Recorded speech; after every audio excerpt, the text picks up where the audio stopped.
Sunset in Decatur had always been special. Even as the city sprawled with high-rises and shopping malls, the evening sun managed to break through the concrete jungle and paint the sky with colors that no amount of money could buy. I stood on the terrace of my house holding a cup of cooled tea and watched as the last rays colored the clouds. My name is Agatha Flannery, 78 years old, widow, former chief accountant for Decatur Construction, the company that turned a sleepy little town into a thriving metropolis. For 35 years, I followed the financial flows that changed the face of the town. Every new building began with numbers in my books. My house stood on a hill overlooking the city, two-story, spacious, with a large garden. It had been my fortress and refuge all these years. Many people wondered why a single woman would need such a big house. They did not understand that it was not about square meters, but about the feeling of freedom. After my husband Harold died, I didn't want to change anything. 30 years of life together are not simply erased. Contrary to the expectations of others, I did not turn into a typical grieving widow. The grief was deep, but I never let it consume me completely. I'd seen too many women whose lives ended along with those of their husbands. I'd always been too stubborn for that. In the kitchen cupboard, a tin box of cookies was stored behind the cereal and tea tins. Inside were the documents that defined my life. My birth certificate, my diploma, my marriage license, Harold's will, my financial records. The paper is faded, but the numbers remain the same. Thousands of dollars turned into millions through careful investments and savings. Financial literacy was not innate to me. I grew up in a family where paychecks were often a week and a half away. My father worked in a factory, my mother was a seamstress. Every penny counted. The only luxury they allowed themselves was my education, accounting courses, which opened the way to the world of finance. I started as a simple bookkeeper in a small construction firm. I worked overtime, studied tax laws at night, saved money on everything, saving 20% of every paycheck. When the firm was taken over by Decatur Construction, I was noticed by the holding company's founder, Frank Porter. "You have a grasping mind and nerves of steel," he said at the time. "Exactly what you need to work with big money." 10 years later, I became the holding company's chief accountant. 15 years later, I became a member of the board of directors. By that time, my personal savings made it possible not to worry about the future. But I continued to work, not for the money, but for the feeling of control and importance. I was feared and respected in the office. No one dared present a financial report with a calculation error. Hawkeye Flannery, that's what they called me behind my back. At home, things were different. Harold, a civil engineer, was sympathetic to my work, but my daughter Vivian took it as a personal insult. "You love your numbers more than you love me," she threw in my face as a teenager. There may have been some truth to that. Vivian was born when I was 41, a late, unexpected child. I hadn't planned on becoming a mother at that age. My career was in full swing. But Harold wanted a child so badly, I couldn't say no. Maternity leave lasted only 2 months, which was as long as I could stand to be away from work. I hired a nanny, made a schedule of feedings, swaddling and walks with the same meticulousness with which I made financial reports. Vivian grew up a wayward child. In kindergarten, she bit other children. At school, she sassed teachers. "She's just a bright personality," Harold said. "She's out of control," I countered. We often argued about parenting methods. He believed the child needed more freedom. I insisted on discipline. As a result, Vivian received contradictory signals: strictness from her mother and permissiveness from her father. My daughter's transition coincided with my promotion to board member. 60-hour work weeks, constant meetings, business trips. I was home mostly to sleep. Harold took over most of my daughter's care, but his gentleness resulted in Vivian becoming a spoiled, selfish girl with high expectations by the time she was 16. Our most serious conflict occurred when she was 16. She wanted to go to a party with a high school boy about whom there were nasty rumors. I told her not to. She left through the window. When I discovered her absence, I called everyone I knew, found out the address, and drove to the party. Found my daughter surrounded by drunk teenagers, grabbed her by the arm, and took her home. 2 weeks of house arrest. A month without pocket money, cell phone taken away. Vivian didn't speak to me until after graduation. She communicated through notes or her father. On graduation day, I gave her a gold watch, the same one Frank Porter had once given me in recognition of my accomplishments. She accepted the gift with cold politeness and left a week later for college on the other side of the country. For the next 4 years, we saw each other only at Christmas and Thanksgiving. We talked about the weather, school, the latest movies, everything but our relationship. When she graduated from college and moved back to Decatur, I hoped we could start over. I offered her a job in the finance department of a holding company. She turned it down and took a job in real estate. Harold died when Vivian was 25, a heart attack, quick and unexpected. At the funeral, she kept a detached demeanor, as if it were the funeral of a stranger, not her father. After the wake, she flew back to her life, leaving me to deal with my inheritance and grief alone. I plunged even deeper into work, if that was even possible. I was the first one in the office, the last one out. I took on projects that younger colleagues refused to take on. At 58, she suffered a microstroke during a board meeting. The doctors insisted on reducing my workload. I reduced my work week to 40 hours and considered it a vacation. At 65, I retired, not by choice, but because it was company policy. I received a gold watch, different now, even more expensive, a eulogy from the new CEO, and a check for what most people would consider a fantastic sum. To me, it didn't seem like enough compensation for 40 years of life given to the company. The first year of retirement was the hardest. I didn't know what to do. I tried traveling, but quickly tired of airports and hotels. I enrolled in Italian cooking classes, but quit after the third class. Too many people, too little structure. Eventually found solace in what I'd always done best, financial management. Only now it was exclusively my finances. I created a system of investments, diversified my portfolio, followed the stock market reports with the same attention that I had once followed the financial reports of the holding company. My savings grew to a sum I could hardly spend in the rest of my life. But money had never been an end in itself, only a means of security and independence. My relationship with Vivian had not improved over the years. She married Noel Treadwell, a middle manager at an insurance company.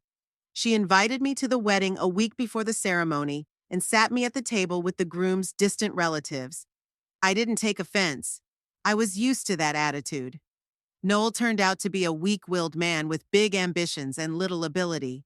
A typical office worker, dreaming of a promotion but not willing to put in enough effort. Vivian quickly took the upper hand in their relationship. He became what was known in my youth as a jack of all trades.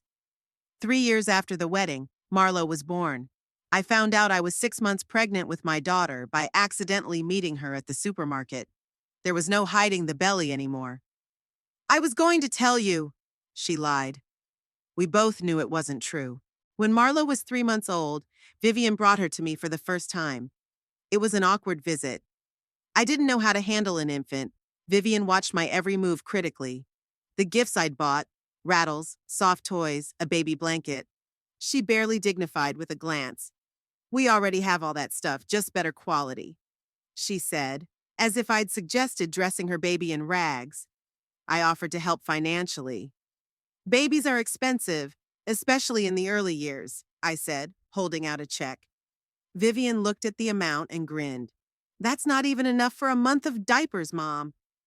I knew that wasn't true. The amount was more than generous, but I didn't argue. I just wrote a new check for 3 times that amount. She took it without comment. After that visit, I saw my granddaughter every few months, always under Vivian's watchful eye. Marlo was a carbon copy of her mother as a child. The same bright blue eyes, the same stubborn chin, the same tendency to throw tantrums if things didn't go her way. I tried to connect with my granddaughter, but Vivian always stood between us with an invisible wall. If I tried to hold Marlo in my arms, Vivian would find a reason why I shouldn't. If I offered to read a book to my granddaughter, it was time to leave. Toys I gave her were left unpacked or mysteriously lost. Over time, I came to terms with my role in the lives of my daughter and granddaughter. A distant relative who is tolerated out of a sense of duty. I stopped imposing, waiting for invitations, which became less and less frequent. The last time I saw Marlo was 6 months ago at Christmas.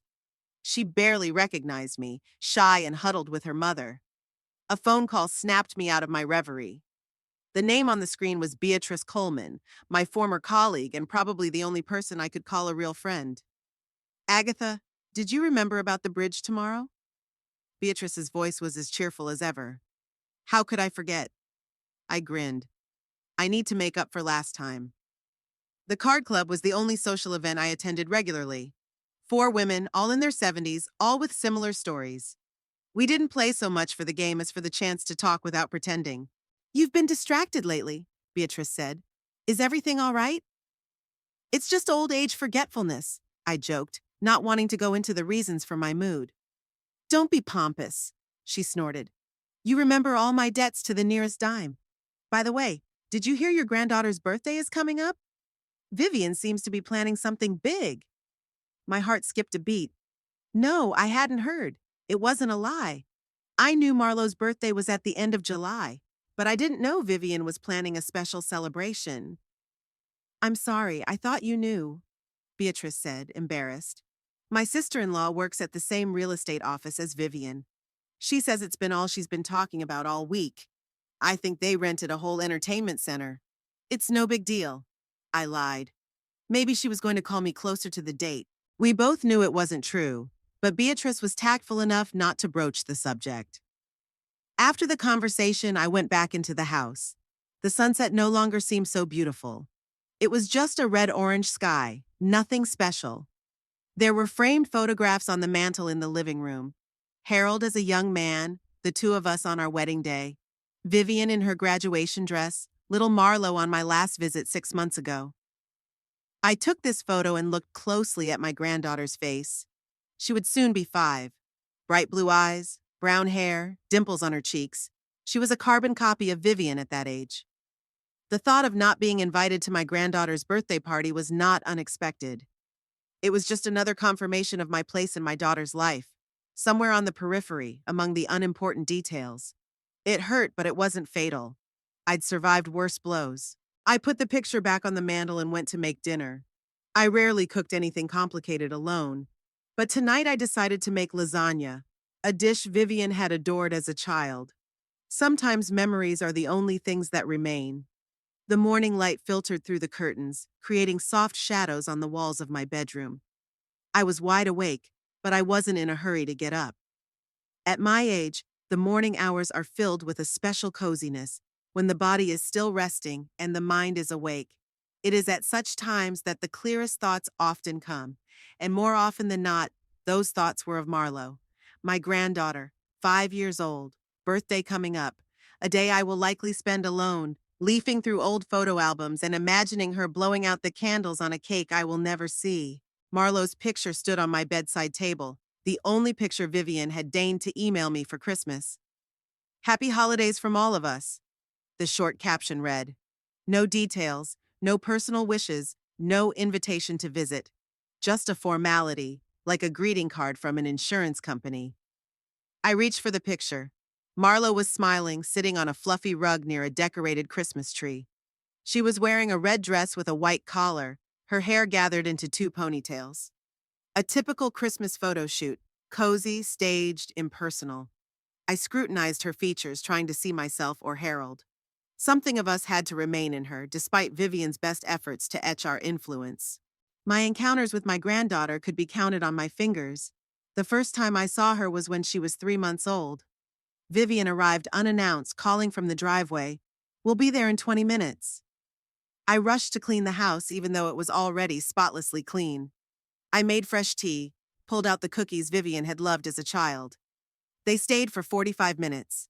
Most of the time, Vivian was on the phone while I tried to make out the facial features of the tiny creature wrapped in an expensive pink blanket. The next time was when Marlowe turned 6 months old.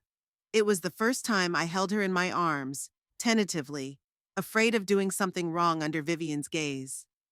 My granddaughter looked at me curiously, blowing bubbles and trying to grab my earrings. I felt a rush of tenderness I hadn't felt even for my own daughter. Perhaps age makes us softer. When Marlowe turned a year old, Vivian threw a big party.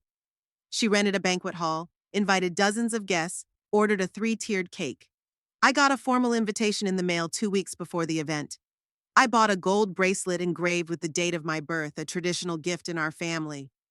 Vivian barely glanced at it and handed the box to Noel, saying, "Put it with the other gifts." I never saw that bracelet on Marlowe again. At that birthday party, I was seated at a table with Noel's elderly relatives. His mother, Elizabeth, sat next to Vivian, holding the birthday girl in her arms and accepting compliments as if she were her own granddaughter. No one introduced me as Grandma Marlowe. To most of the guests, I was just one of the many relatives. After the party, I offered to help clean up. "No need, Mom," Vivian waved me off. "We hired people." They left without saying goodbye while I talked to one of the mothers of the invited children. When Marlowe turned 2, Vivian called the day before the party. "We've decided to celebrate in a small family circle." The family circle, as it turned out, included Noel's parents, his brother, and his wife and children. A few of Vivian's friends, but not me. I sent a gift by courier, a soft toy that I had chosen with great care. A week later, I received a formal thank you card, written in Vivian's hand but signed on Marlowe's behalf. Marlowe had chickenpox when she was 3. I found out about it by chance from Beatrice, whose daughter-in-law worked with Vivian. I called my daughter, offered to help. "It's okay now," she replied coldly. "Noel's mom has been with us all week." I bit my tongue to keep from asking why she hadn't called me.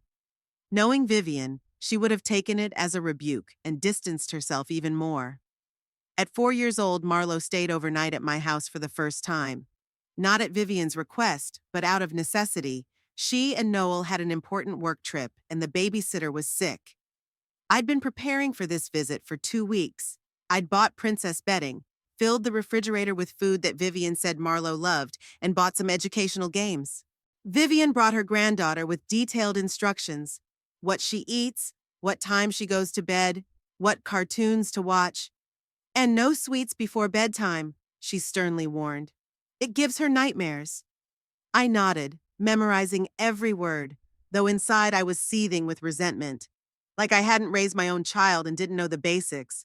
Those 24 hours with Marlowe had been some of the happiest I'd had in years. We read books, played board games, and baked cookies. She turned out to be an inquisitive child with a lively mind and a sense of humor unexpected for her age. We easily found a common language when Vivian and her eternal distrust did not stand between us. In the evening, as I put her to bed, I told her a story I'd once made up for Vivian about a little squirrel who was afraid of heights but dreamed of seeing the stars. Marlowe listened with bated breath, and then she asked, "Tell me more about your mom when she was little." I told about Vivian learning to ride a bike, how we went to the zoo, how she went to school for the first time. Marlowe fell asleep with a smile on her face. When Vivian came to pick up her daughter, she rushed over to me for a goodbye hug and asked loudly, "Mommy, can I come to see Grandma more often?" Vivian's face froze. "We'll see," she gritted through her teeth. "We have a very busy schedule." 8 months had passed since then. Marlowe no longer stayed overnight or even for a few hours. The last time I saw my granddaughter was Christmas 6 months ago. Vivian had invited me to dinner, a formal event where Noel's parents and a few of his coworkers were also present. Marlowe barely remembered me, was shy, and kept squeezing up against Elizabeth, calling her Grandma.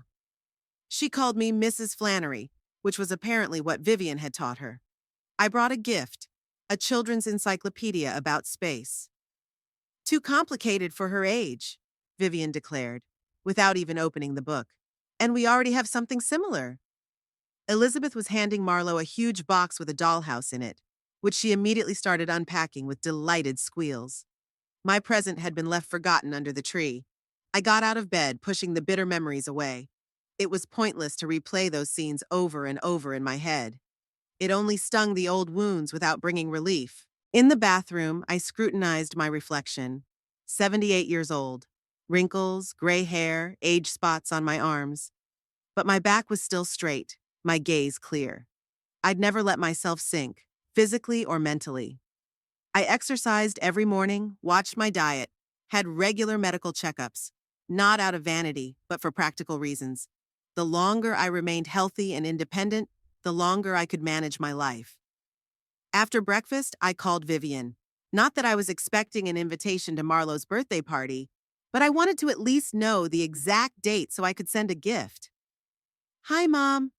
Vivian's voice sounded strained, as it always did when talking to me. Is something wrong? Nothing much, I answered as casually as I could. I just wanted to see how you were. I'm fine, thanks. Listen, I'm a little busy right now. Can I call you back later? Typical Vivian. Always too busy to talk to me.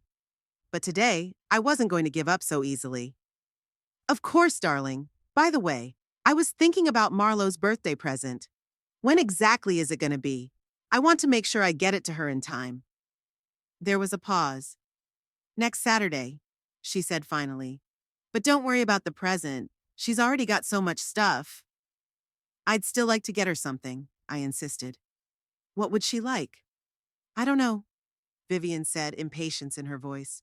She's into dinosaurs now, but honestly, she's already got all the toys and books she can think of.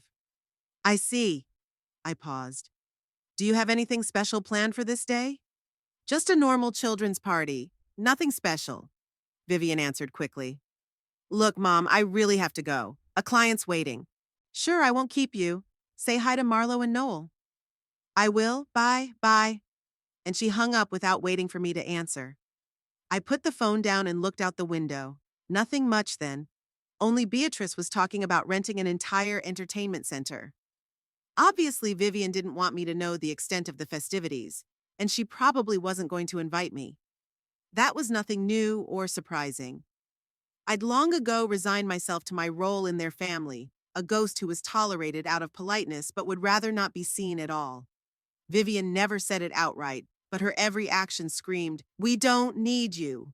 I remembered Marlowe's first birthday and how Elizabeth, Noel's mother, had literally pushed me away from my granddaughter. Let me hold her. Your arms must be tired, she said then, taking Marlo practically by force. Vivian didn't object, didn't even notice this maneuver, or pretended not to notice.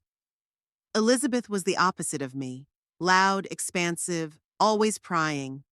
She'd moved to Decatur shortly after Marlo was born, bought a house a 10-minute walk from Vivian and Noel.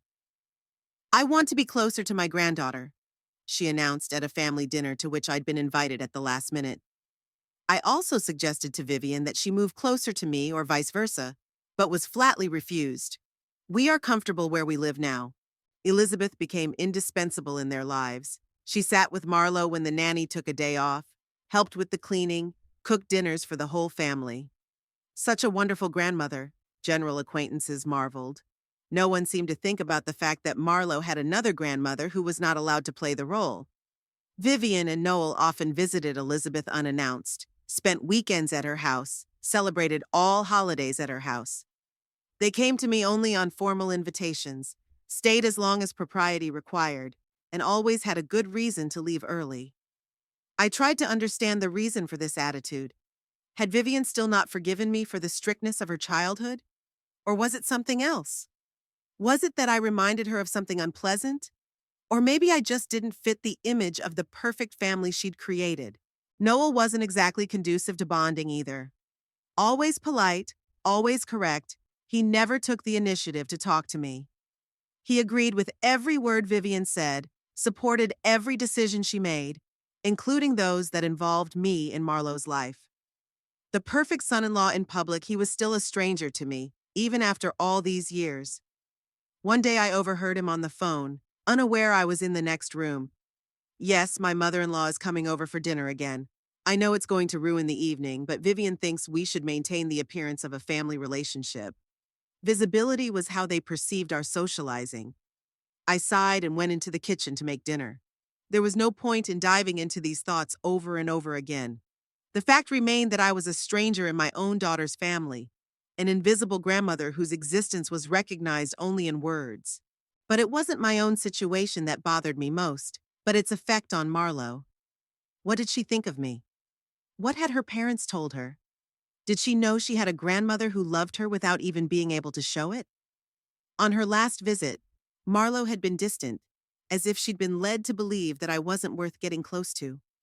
At 4 years old, children are usually open and curious, but she was looking at me with a wariness that couldn't have arisen on its own. Someone must have planted that distrust in her. I remembered an episode that had happened at that same Christmas dinner. Marlo had accidentally broken a glass angel figurine, an inexpensive piece of jewelry that was on the coffee table. Vivian immediately exploded. "See what you've done? That was Grandma's prized possession." The girl stared at the shards in horror, ready to cry. I hurried to calm her down. "Don't worry, dear. It's just a trinket." But it was too late. Vivian had already taken her into the other room to calm down. And when they returned, Marlo avoided looking in my direction, as if I were a stern judge ready to sentence her for the slightest offense. What else had Vivian told her about me? What image of grandmother did she conjure up in her mind? A wicked old woman from a fairy tale? A strict principal? Or worse, an empty place not even worth mentioning? I set the table, sat down to eat lunch alone, as I'd done almost every day for the past 15 years, since Harold died. Loneliness didn't scare me. I'd gotten used to it, learned to find its benefits. But sometimes, especially at times like this, it felt like a heavy blanket that was hard to throw off. After lunch, I decided to take a walk. The day was clear and warm, perfect for a leisurely stroll through a park not far from home. I loved this park. The old trees, the manicured flower beds, the pond with the ducks. A place where you could sit for hours, watching the life around you without feeling lonely. I took my usual bench by the water and watched the children playing in the playground nearby. A girl about Marlo's age was swinging on a swing, and a woman, obviously her grandmother, was standing nearby, pushing the swing and laughing with the child. A common scene that should have been in my life as well, but which I was deprived of. I imagined how it might have been. Marlo comes to visit me every weekend. We bake cookies, read books, play board games. I tell her stories about what Decatur was like in the past, what her grandfather was like, what her mom was like as a child. We create memories that she will keep for a lifetime. Instead, I had rare, tense meetings under Vivian's watchful eye and photos emailed every few months. This was not how I envisioned the role of grandmother. My gaze fell on a playground where a boy about 5 years old had fallen and was crying. His mother immediately ran over, picked him up, shook him off, and kissed his bruised knee. A common episode in the life of any family. I remembered Vivian falling off her bike at the same age. I didn't rush to her but stood by, watching her get up on her own. "You'll be fine," I said then. "It's only a scratch." She didn't cry, just pressed her lips together and got back on her bike. Strong, stubborn, just like me. Perhaps too much like me for our own good. I always thought I was raising her right, teaching her independence, resilience, coping skills. But looking at this mother and her son, I wondered, maybe I had been too strict. Maybe Vivian didn't need lessons in resilience, but more hugs, kisses, words of encouragement. And now she was raising Marlo differently, with an overabundance of everything she hadn't gotten herself. I saw it in their interactions, constant touching, kissing, praise for the smallest of accomplishments. There was nothing wrong with that, but sometimes it felt like Vivian was going the other way, making her daughter the center of the universe. I got home as the sun was already slipping toward dusk. My phone's new message indicator was flashing. I listened to the voicemail Beatrice was calling, inviting me to bridge tomorrow. I dialed her number. "How about tea before the game?" She suggested it. "I want to show you the pictures from my trip to Florida." "That sounds wonderful," I agreed. "I'll be at your place at 2. Beatrice had been my outlet for the last few years. The only person I could be completely honest with without fear of judgment or misunderstanding. She too was a widow, also had a complicated relationship with her children. We understood each other without too many words. In the evening, I went through the family albums again. Vivian in kindergarten, at school, at graduation. Our rare photos together, tense, staged, without sincere smiles. Had we always been such strangers to each other? Was there a moment when everything went wrong? Or was it inevitable from the start? Two stubborn, strong characters doomed to clash. I closed the album and walked to the window. The nighttime Decatur shone with lights like a scattering of stars on black velvet. The city I'd helped build, where I'd lived my whole life, but where I felt more and more alone every year. The phone rang, snapping me out of my reverie. Vivian's number. "At this late hour? Is something wrong?" "Hello?" I couldn't help but sound alarmed. "Hi, Mom." Vivian's voice sounded normal, without a trace of agitation. "I'm sorry to call you so late. I was wondering if you could lend us your cake set, the one with the gold border, for Marlowe's birthday. I could barely contain my surprise. A cake set she'd never noticed before was suddenly needed for a party I obviously hadn't been invited to. Of course, I replied, trying to keep my voice even. When do you want to pick it up? Tomorrow, maybe? I'll stop by after work if you'll be home. I'll be at Beatrice's bridge until 6, but I can leave it on the veranda if you like. No, I'd better come back another day. I don't want to take any chances with such a fragile set. Whatever you say, I agreed. By the way, since you're calling about the birthday party, maybe I should come early that day. I can help with the arrangements. There was a pause. Oh, Mom, Vivian began with that peculiar tone she used when she was about to say something unpleasant but was trying to soften the blow. About the party, we decided to make it just for the kids and their parents. Marlo will be too busy with her peers, you'll be bored. Same argument as before. Like I wasn't a grandmother, but a random acquaintance with nothing to do at a children's party. I understand, I said, feeling the bitterness rising inside. Well, tell Marlo congratulations. After a sleepless night, I made a decision. No more hints and innuendo. I deserved a straight answer about Marlo's birthday, not evasive phrases about just for kids and their parents. Blood wasn't water, and I had every right to know why I was being excluded from an important event in my granddaughter's life. The morning was overcast, matching my mood. I canceled bridge with Beatrice, citing a migraine. I didn't want to answer the inevitable questions about Marlo's birthday preparations, what I planned to give her, what dress I'd wear. Lying was getting harder as I got older. At 9:30, when Vivian was usually already in the office, I dialed her office number. She always preferred business conversations short, to the point unemotional.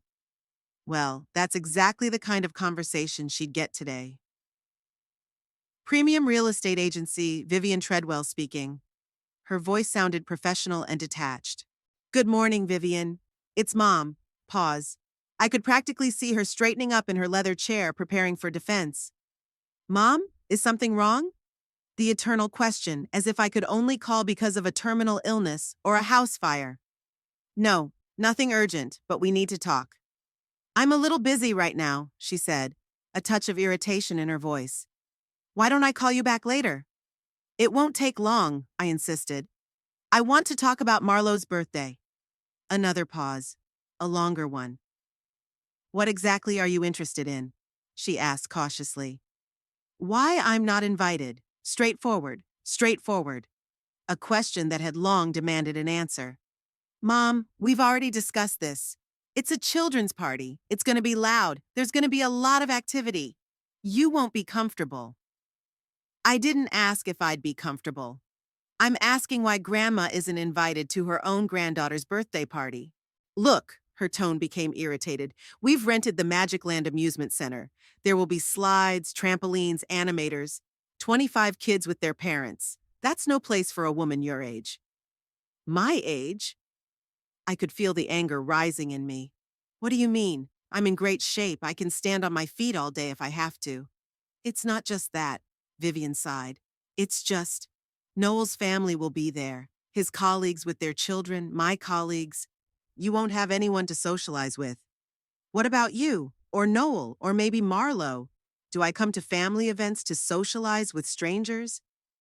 In the background, I heard a voice asking something to Vivian. She covered the phone with her hand, answered her coworker, then returned to the conversation. Look, I really don't feel comfortable talking right now. Let's discuss it later. No, Vivian, my voice became firmer. We'll talk about it now. I want to know the truth. Why am I not invited to Marlo's birthday party when Noel's mother will be the guest of honor? Where are you from? She stammered. Oh, of course, Beatrice and her gossip. Don't change the subject. I'm waiting for an answer. There was a heavy pause. When Vivian spoke again, her voice sounded cold and determined. Okay, you want the truth? Here it is. I don't want you at my daughter's birthday party. I don't want you sitting there with your perpetually disgruntled face, criticizing my every decision. I don't want to hear your comments about how much money we spent on the party, what wrong gifts we're giving Marlo, how we're raising her wrong. Her words hit me like a slap in the face. Yes, we had our disagreements, but I had never allowed myself to criticize her parenting decisions publicly. I've never done anything like that, I countered.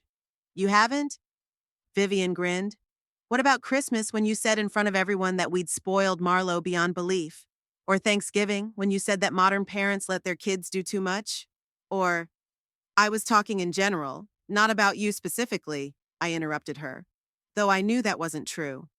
Of course, I was referring to them. Everyone here knew who you were talking about, Vivian said. It's always been that way, Mother. You never criticize directly. It's always these veiled comments that make it worse. I took a deep breath, trying to calm down. The conversation was going in the wrong direction. Okay, maybe I'd been too harsh in some of my remarks, but that's no reason to remove me from Marlowe's life. She's my granddaughter, my only granddaughter.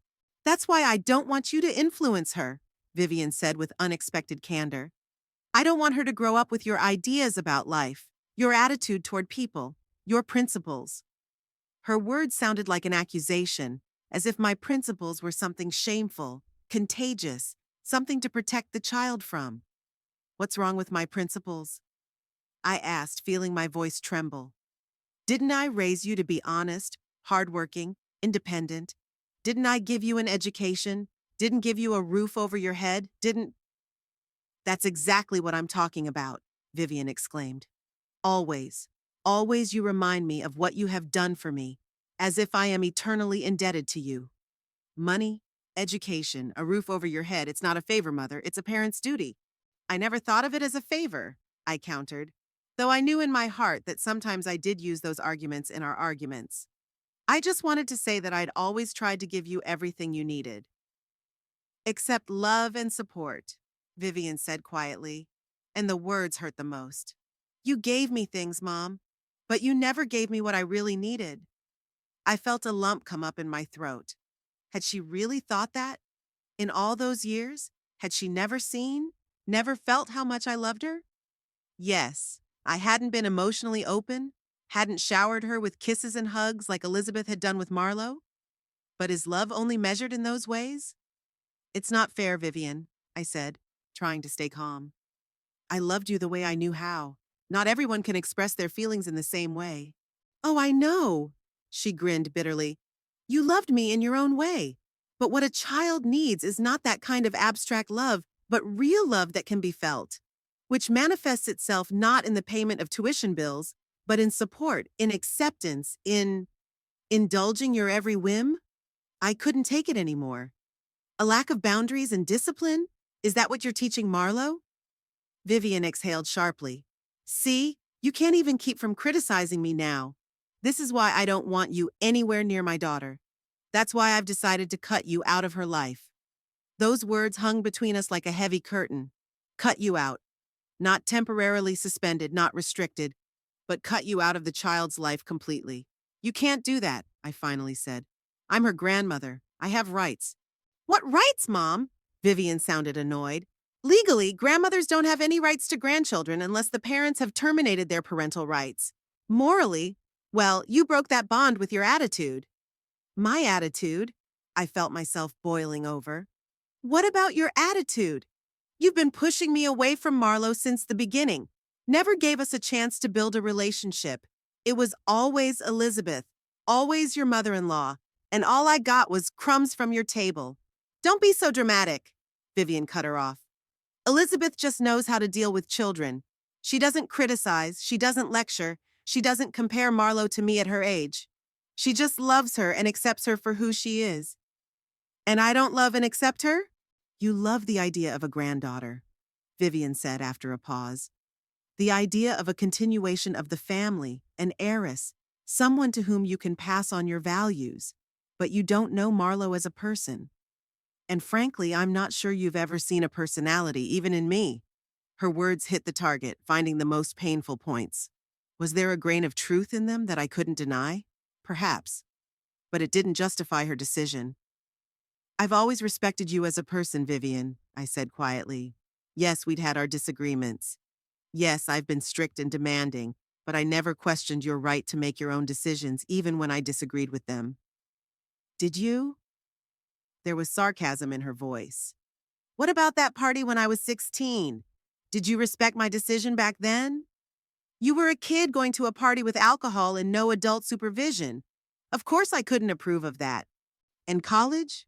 You were against my choice of major, against me moving to another city. You were even against Noel when I brought him to meet you. I never said I was against Noel, I countered, though again I knew that wasn't entirely true. I did doubt him as a husband for my daughter, though I didn't say so explicitly. Not in words, Vivian agreed, but your face, your looks. You never could hide your disapproval, Mother. She was right, and it made me even angrier. I was never a good actress, never good at pretending. Maybe that was the problem.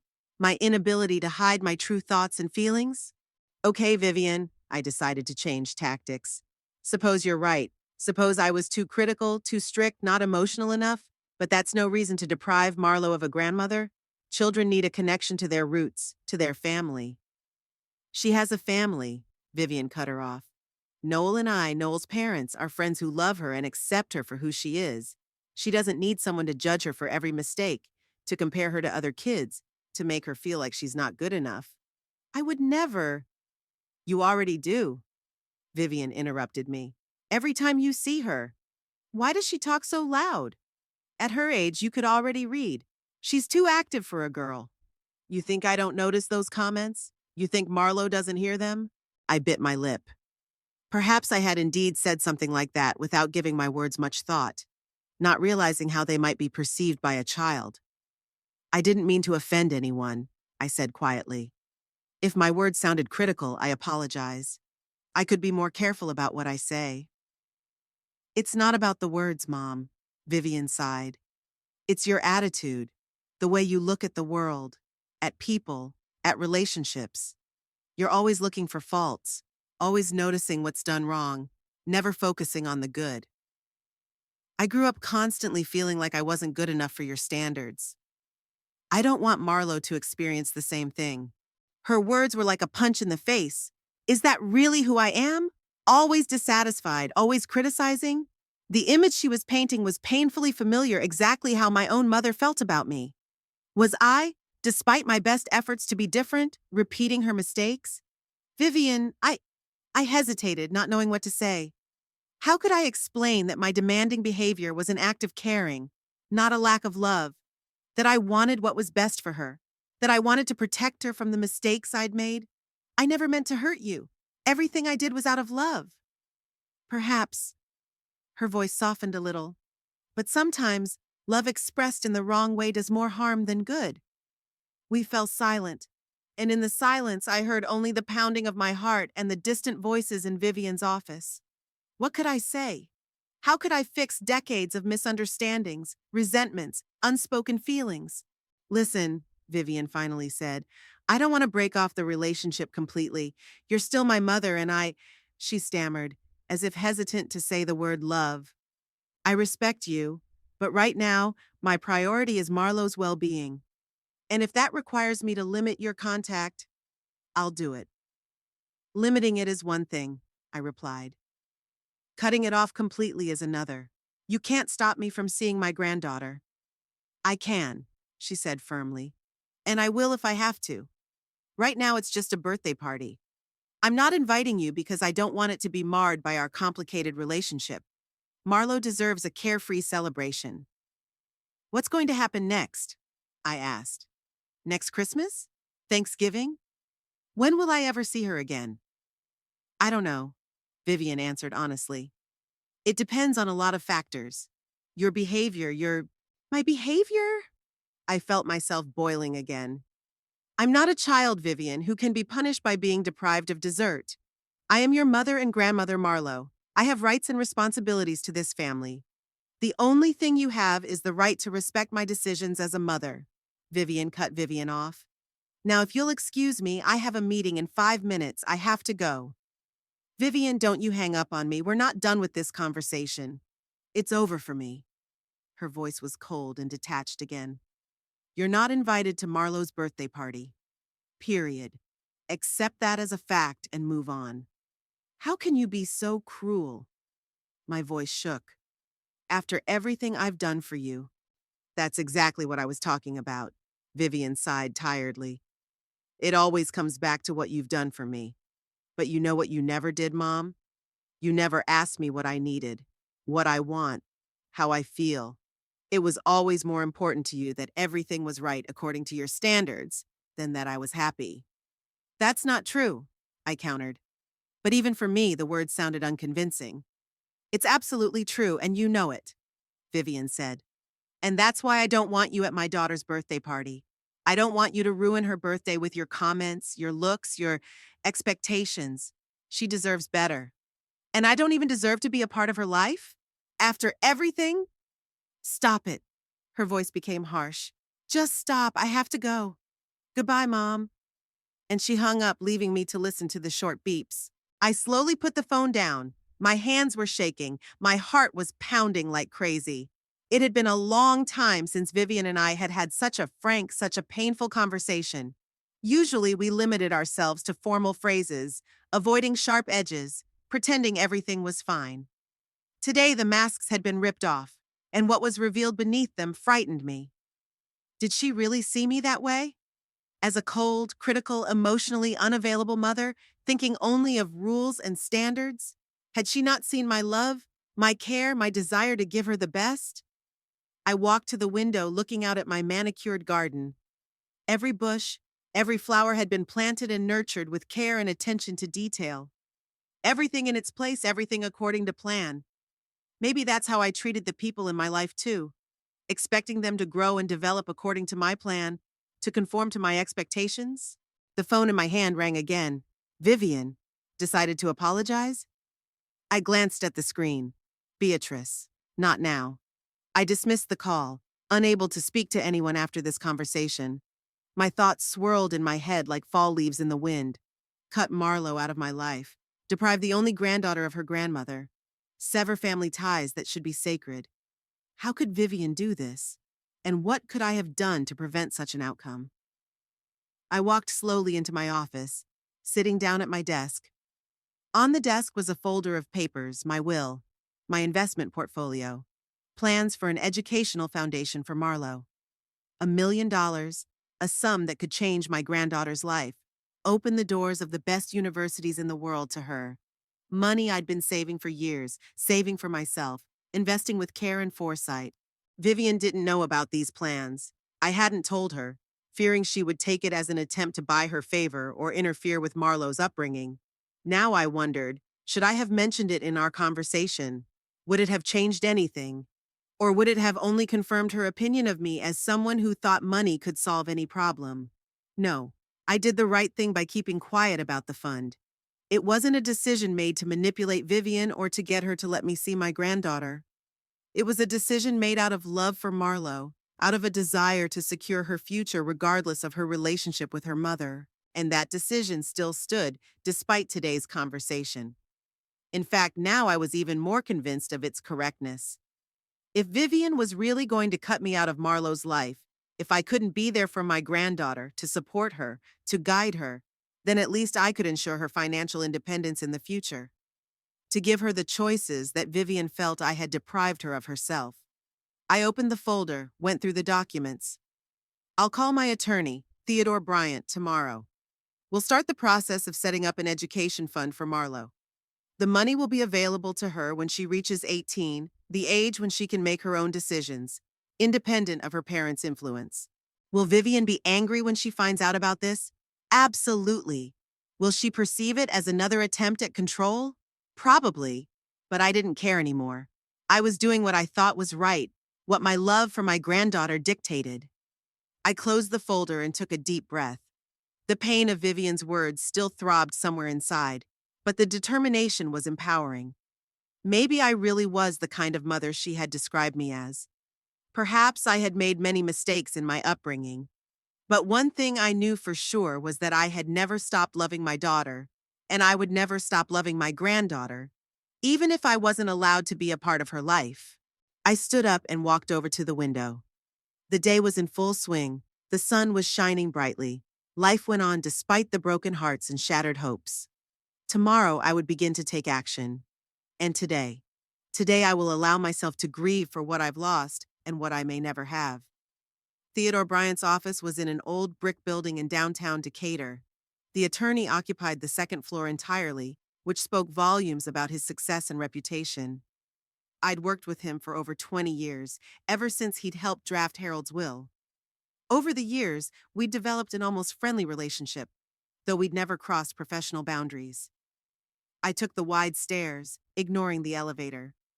At my age, it's important to keep physically active, even in the little things. The receptionist, a young woman with neatly bunched hair, greeted me with a smile of recognition. "Good morning, Mrs. Flannery. Mr. Bryant is expecting you." She ushered me into the study, where Theodore had already risen from his desk to greet me. He was a tall, trim man in his 60s, with a streak in his dark hair and an attentive gaze from beneath his thin-rimmed glasses. "Agatha," he shook my hand. "It's good to see you in good health." "Likewise, Theodore." I allowed myself a slight smile. "Thank you for taking time out of your busy schedule." "Always for you." He gestured for me to sit down in the comfortable leather chair across from his desk. "So, you mentioned on the phone that you wanted to discuss setting up an educational foundation for your granddaughter. That's a big decision." "I never make frivolous decisions, Theodore," I said, pulling a folder of documents out of my purse. "Especially when it comes to this kind of money." He nodded, taking the folder from my hands. The first few minutes passed in silence as he went through the contents: account statements, investment portfolio reports, real estate appraisals. I waited patiently, watching his eyebrows raise occasionally when he got to a particularly impressive number. "I must admit, Agatha," he finally said, looking up, "your finances are in excellent order, as always. $1 million for an educational foundation is an impressive sum. Are you sure you want to allocate that much of your assets?" "Absolutely sure," I nodded. "The rest is more than enough to live comfortably at my age. And Marlo, she deserves the best education she can get." I didn't mention my recent conversation with Vivian. Theodore was my lawyer, not my therapist. He didn't need to know about the family dramas behind this decision. "Very well." He folded his hands on the table. "Let's discuss the details. Do you want the funds to be available to Marlo when he reaches a certain age, or when he enrolls in higher education?" 18, I answered without hesitation. She'd have to decide on a university by then. And at that age, she would be old enough to make her own decisions. "I see." Theodore made a note in his notebook. "And what restrictions do you want to place on the use of the funds? Only tuition or a wider range of educational expenses?"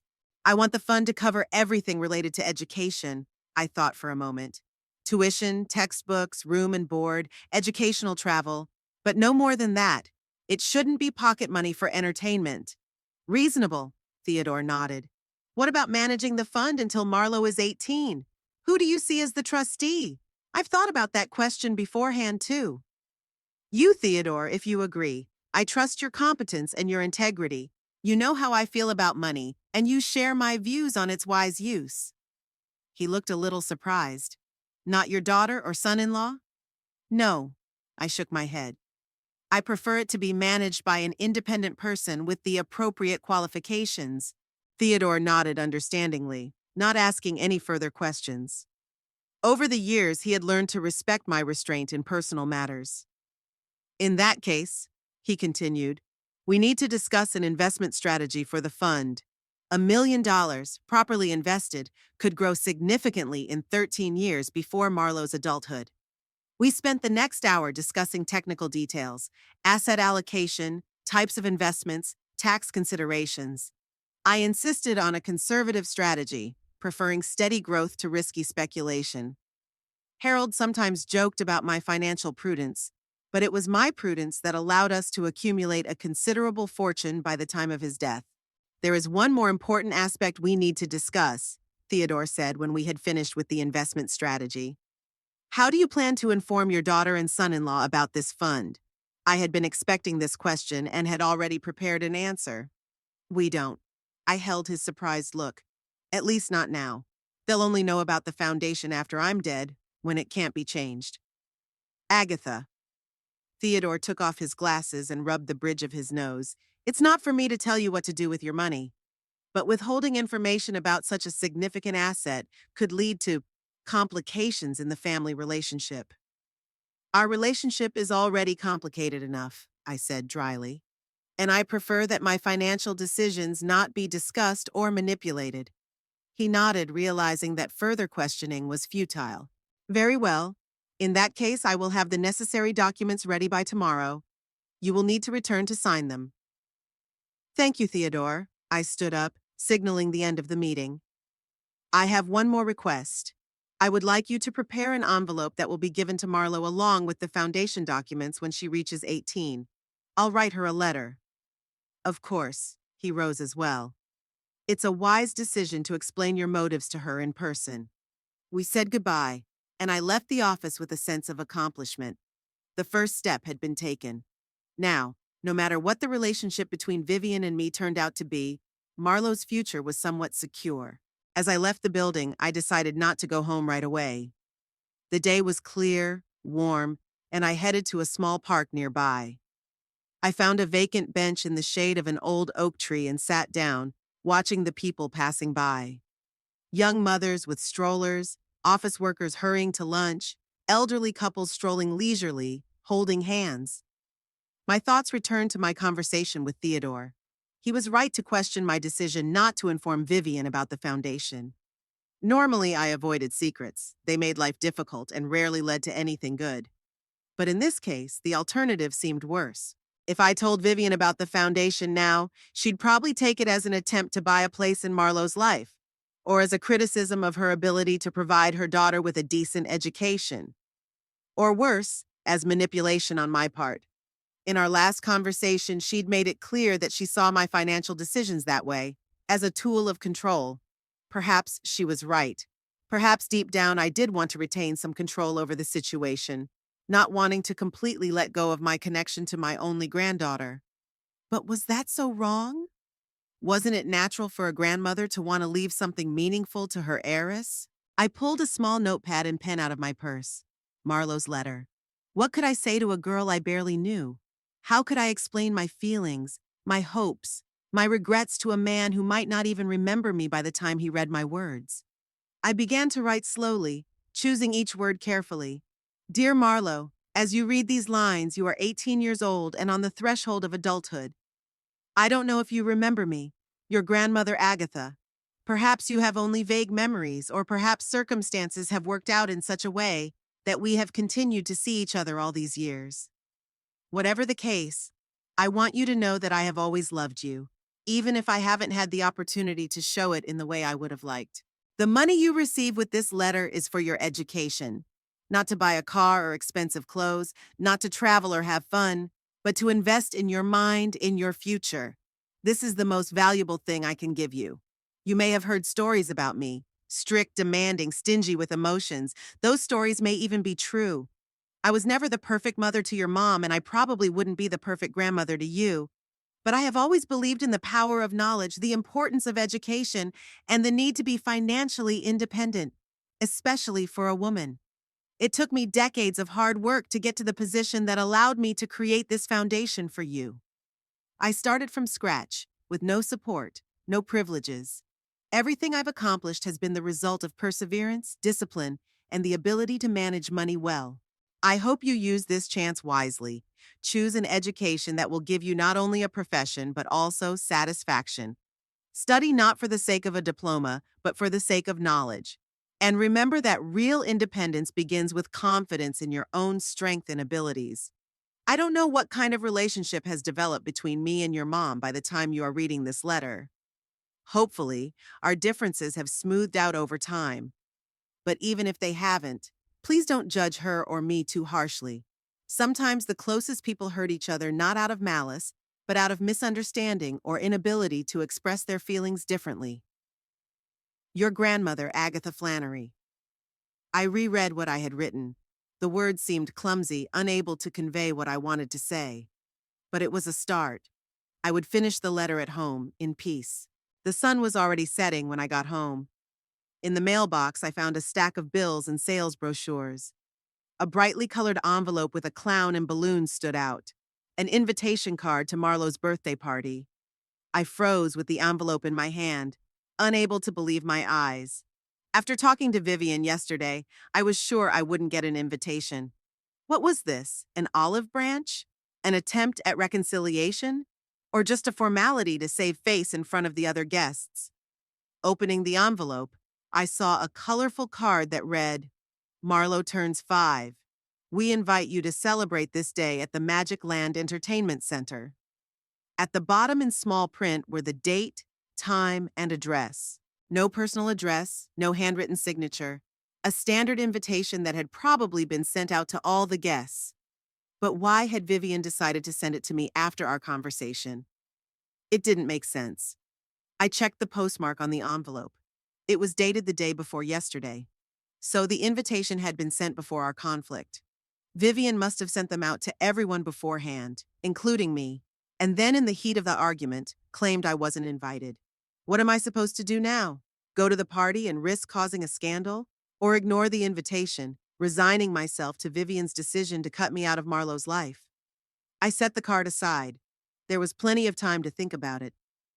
The birthday was next Saturday. It was more important now to finalize the foundation for Marlo. In my office, I sat down at my desk and pulled out a blank sheet of paper. The draft of the letter from the park needed revision. Some phrases sounded too formal, others too emotional. I needed to find the right balance. As I worked on the letter, I kept thinking about the conversation with Vivian, her words, her accusations, her decision to cut me out of her daughter's life. Was there any truth to it? Was I really as cold, critical a mother as she described me as? Perhaps. I was never warm or emotionally open. I didn't know how to express feelings with words or touch. My parents were not inclined to be affectionate either, and I adopted their reserved style of communication. For me, love was expressed in deeds, in providing stability, in creating opportunities, in protecting me from life's difficulties. But for Vivian, it wasn't enough. She needed emotional connection, words of encouragement, hugs, and approval. What I saw as a show of autonomy, letting her solve problems without my intervention, she saw as indifference. What to me was caring, strict rules, high expectations, to her was pressure and criticism. We spoke different love languages and never learned to translate. Now that same chasm separated Marlo and me. Only this time, I didn't even have the opportunity to try to bridge it. Vivian had put a barrier between us, and I saw no way around it. All that remained were these secret threads, the educational foundation, the letter Marlo would read 13 years later. Invisible ties that might one day connect us, when time had smoothed out the sharp edges of the conflict with her mother. I returned to the letter, rewriting it over and over until I was satisfied with every word. I enclosed several photographs. Harold and I as young adults, Vivian as a child, Marlo in my arms during one of her rare visits. A little time capsule that would keep the memory of us alive, even if everything else was forgotten. The next morning, I returned to Theodore's office with the final version of the letter. He had already prepared all the documents for the establishment of the educational foundation. We spent another hour discussing the final details, after which I signed a dozen pages of legal text. Everything is ready, Agatha, Theodore said, gathering the documents. The foundation will be officially registered within a week. I'll send you quarterly reports on the status of the investments. Thank you, Theodore. I handed him the envelope with the letter. Please make sure that this will be given to Marlo along with the fund documents when the time comes. He accepted the envelope with a serious expression on his face. You can rest assured that I will personally see to it. We shook hands, and I left his office with a sense of accomplishment. The deed was done. Now, no matter what happened between Vivian and me, Marlo's future was somewhat secure. On the drive home, I reflected on my life, on the decisions that had brought me to this point. About Harold, who had been my rock in difficult times. About the job that made me feel important and independent. About Vivian, who, despite all our conflicts, was flesh on my flesh, an extension of my life in this world. And of Marlo, a little girl with bright blue eyes and a stubborn chin, so much like her mother at the same age. A girl who may never know how much her grandmother loved her, how much I was willing to give her, not just money, but wisdom, experience, support. All the things Vivian says I couldn't give her myself. But life rarely gives us a second chance to correct past mistakes. Sometimes we can only move forward, doing the best we can with what we have now. And right now, I had that foundation a secret thread linking me to Marlowe's future, even if I wouldn't be a part of her present.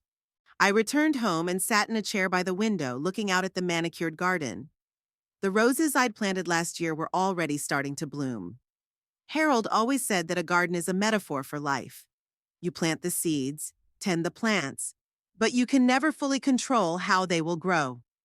Too many factors affect the outcome: weather, soil, pests. It's the same with children and grandchildren.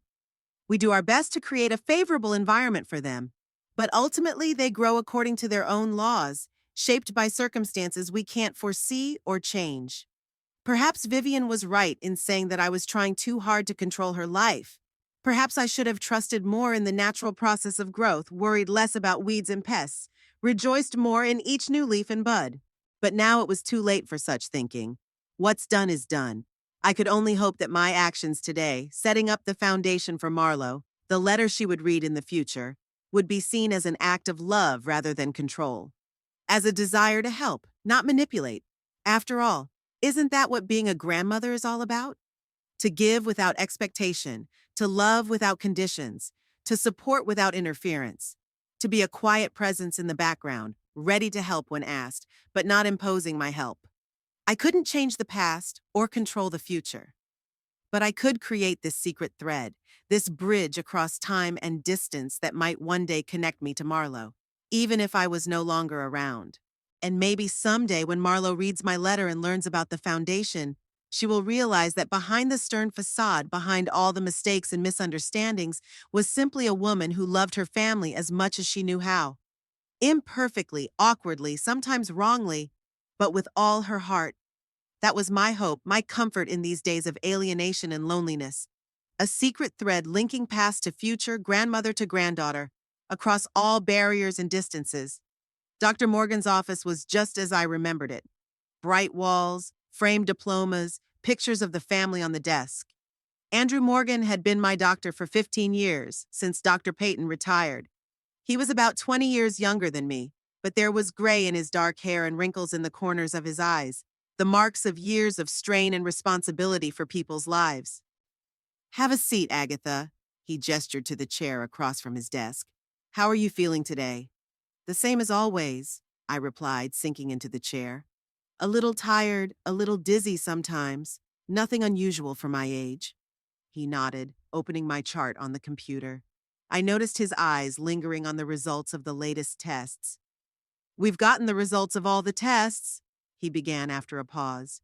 "Not good news, I'm afraid." I straightened in my chair, preparing to hear the diagnosis. In my long life, I've learned to face bad news with dignity. "You've been diagnosed with a pancreatic tumor," he said bluntly, knowing my dislike of euphemisms. "Unfortunately, it's already in an advanced stage. There are metastases to the liver." I nodded silently, accepting the information. Somewhere deep inside, I already knew something was wrong with me. For the past few months, my body had been sending signals, not obvious, but noticeable enough for someone used to listening to herself. "What's the prognosis?" I asked when the silence lengthened. Dr. Morgan folded his hands on the table, looking me straight in the eye. "Given your age and stage of disease, 6 to 8 months. Perhaps a year with aggressive treatment." Another nod, 6 months, or a year. Not much, but not too little if you use that time wisely. "What treatment options do you have?" "We could consider chemotherapy," he began. "It could slow the progression of the disease, give you more time, but the side effects would be serious, especially at your age. There's still the possibility of palliative surgery to relieve symptoms when they become more severe." "And if you do nothing?" I asked. "Just let nature take its course?" He sighed, and in that sigh I heard understanding. "Then the symptoms would increase gradually. At first, fatigue, loss of appetite, pain that could be controlled with medication. Toward the end, more serious pain management will be required. But before that, you'll have a period of relatively normal life." I reflected, looking out the window at the clinic parking lot. People were coming and going, busy with their own concerns, unaware that at this very moment my life was divided into a before and after. "I need time to think about treatment options," I finally said. "But I appreciate your candor, Dr. Morgan." Of course, he nodded. This is a big decision, and it needs to be considered. We can meet in a few days to discuss your choice. In the meantime, I'll prescribe you some painkillers in case the pain gets worse. He made a few notes on the computer, then looked at me with slight uncertainty. Agatha, are you planning to inform your daughter's diagnosis? Family support can be very important at times like this. I shook my head without even thinking. No, at least not right now. But, Dr. Morgan, I interrupted him gently but firmly, I appreciate your concern. But family relationships can be complicated. My daughter and we have our own difficulties.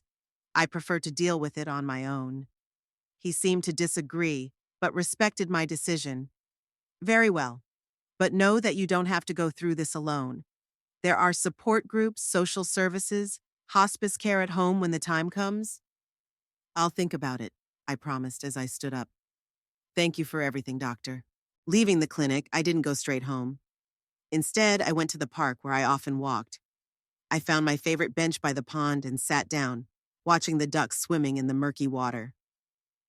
They didn't know about diagnoses and prognoses, about metastasis and chemotherapy. They just lived their duck day, moment by moment. Pancreatic cancer, one of the most aggressive cancers, especially at my age. Harold died of a heart attack, quickly, without warning. My death would be different, gradual, predictable, with a clear timetable for fading away. Strangely, I felt no fear or despair, only a calm acceptance of the inevitable. At 78, death doesn't seem like such an unexpected guest. It's more like an old acquaintance whose visit has been postponed long enough. What bothered me more were the practical matters. Who will take care of me when I can no longer do it myself? How would I organize my affairs so as not to leave a mess behind? And most importantly, what would happen to my plan to provide for Marlowe's future? The education fund was already set up, the letter written, but there were still many other assets to be distributed. The house, bank accounts, investments, personal effects. The will needed to be updated to be clear and unambiguous. And there was something else I'd been thinking about for the last few days, since my conversation with Vivian. Should I try to build a relationship with my daughter before she died? Make her aware of the diagnosis? Give us both a chance to reconcile? The temptation was great. In movies, terminal illness is often the catalyst for family reunions, for forgiveness of old hurts, for touching scenes at the hospital bedside. But real life rarely follows the scripts of Hollywood melodramas. If I told Vivian about my illness, how would she react? Would she feel genuine grief? Or will she see it as another attempt at manipulation on my part? Another way to make her feel guilty? Or worse, would she take the news with indifference, confirming my worst fears about how deep the gulf between us was? No, I decided, looking out at the calm surface of the pond. I shouldn't use my illness as emotional leverage. It would be unfair to Vivian and humiliating for me. If reconciliation is ever to happen, it must be sincere, not forced by circumstances. Besides, the knowledge of my impending death would embarrass Vivian. She would feel obliged to show concern that she didn't really feel. Or, conversely, tormented by guilt for not being able to overcome her resentment even in the face of my death. Neither of these scenarios seemed desirable to me.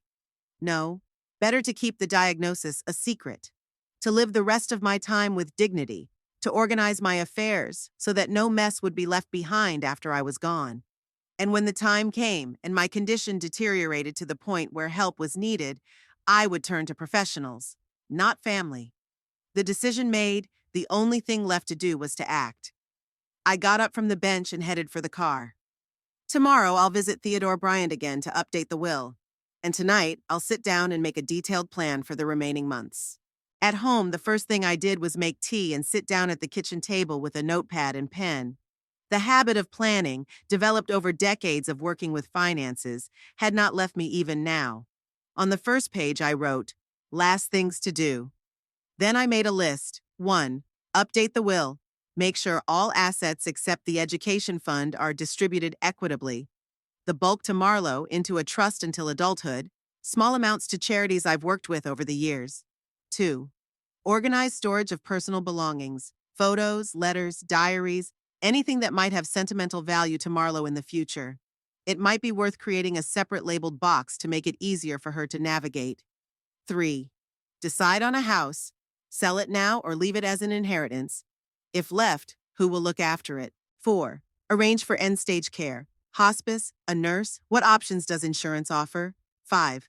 Funeral, simple cremation, no ceremony. Set aside money for the arrangements in advance. The list was practical, unsentimental, the way my whole life had been.